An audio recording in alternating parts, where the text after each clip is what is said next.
Del, what you doing? Now look what you made me do. You made me drop my worm. What were you doing with a worm? Baiting my hook, of course. Nothing like worms for bait. Poor worm. Poor worm?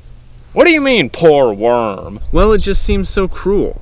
First you put the hook through the worm, and then you put the worm in the water, and then hopefully a fish comes along and eats the worm. That just doesn't seem like a very good life to me. I don't think you need to worry about the quality of life of the worm, Dan. Worms are part of God's creation to help us enjoy life.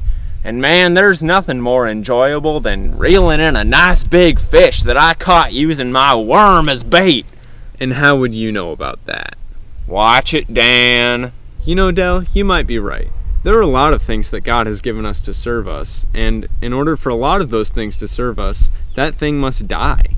Yes, you're right. The worm on my hook is a good example. Now what else? Well, there's that fish you want to catch so badly. What are you going to do with that fish once you catch it? Well, I'm probably going to eat him. And so, he'll have to die.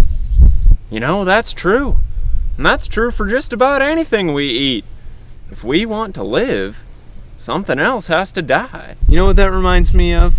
A Bible story? How did you know? Well, I guess I just took a lucky guess.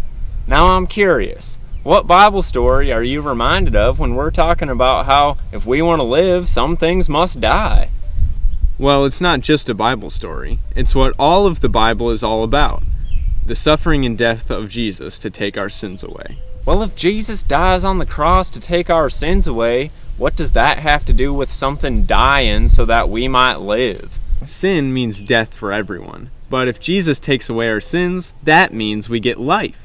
Are the Vacation Bible School kids going to learn about that in their class today? They sure are. They're going to be learning about one of the saddest days in history, the day Jesus died on the cross, Good Friday. If it's so sad, why do they call it Good Friday? The only Good Friday I know about is going to that Lutheran Layman's League fish fry every summer. Because, as we just said, Jesus dying on the cross brings life to everybody. Jesus dying on the cross to take away our sins is the best thing that could have ever happened to us. Dan, let's not spoil it for the kids. Let's let the teachers tell the story. Good idea. And in the meantime, maybe you'll finally catch that fish you've been trying for. I hope so, Dan. I sure hope so.